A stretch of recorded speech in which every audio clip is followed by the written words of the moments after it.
Hi, my name is Matthew Jester. This is a certificate of completion showing that I am certified and competent in the field of hypnosis. This is from Mike Mandel, Hypnosis Academy. And we'll go ahead and get started.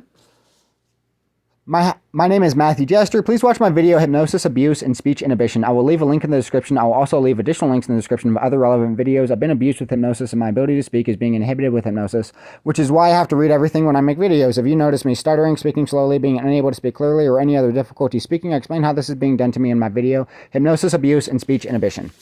All right, moving on. So, this is going to be a handwriting analysis examining the alterations in handwriting that were caused by hypnosis in this specific sample. So, we'll go ahead and get started here. What we're mostly going to be examining are the alterations that are specified as techniques and methods of concealing evidence of murder and preventing the disclosure of any evidence pertaining to a witness statement or, wow, I can't even talk. So this is, again, evidence. I can't talk. I can't talk. I can't talk. Okay, so I'm trying to talk right now. Wow, I can't even finish what I'm trying to say. But anyways, any evidence of witness tampering from hypnosis inhibiting witness testimony of a murder is also evidence of murder being committed, whereas there is no logical explanation for witness tampering to occur if a crime was never committed and witnessed. So this is regarding the alterations in handwriting that were used to conceal the evidence of murder and prevent disclosure of evidence of murder and used as a distraction from disclosing evidence of murder. Do I have to write that down too now?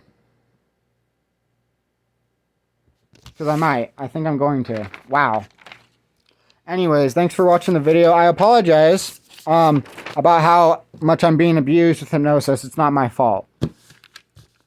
So I know that it's kind of repetitive, boring, and, you know, like, it's not nice to see a person being abused on camera, right? Letter R in murder is bold, distracting attention away from the word murder, as you can see here plainly and clearly. Same with letter C. They're both used to draw attract attention away from the word murder.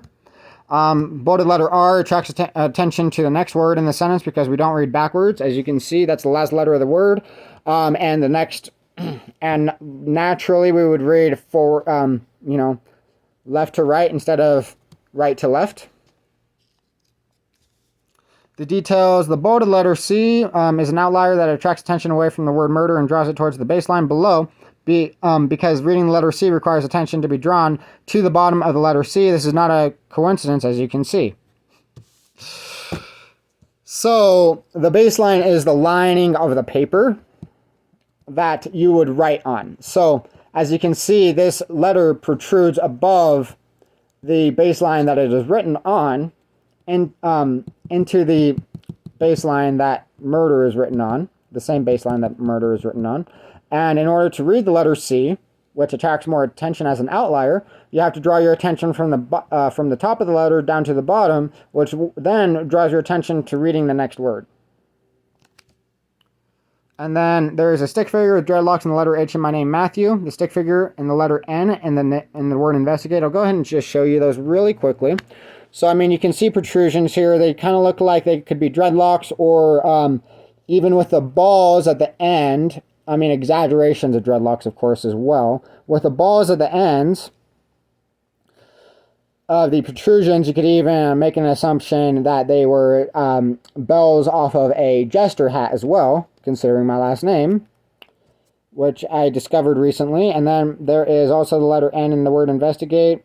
Another stick figure. I was hypnotized to think the first one, where the letter T intersects the H, is arms. And you can see, since that is thinner than the protrusion off of the letter N, that it looks like I would be looking at a smaller object in the palm of my hands, right?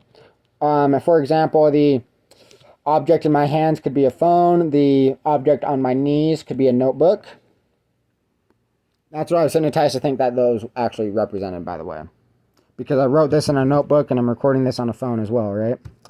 And the river of waves protruding from extremely exaggerated ending pen stroke in the letter R, right here.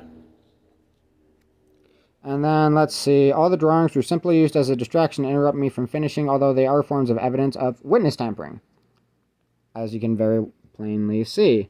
There are some other drawings in here, like a heart.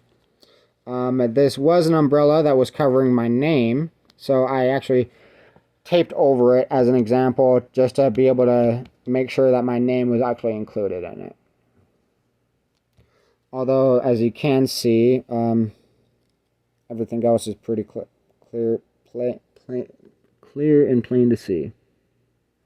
And I want to thank you for watching the video, and I hope you have a wonderful day.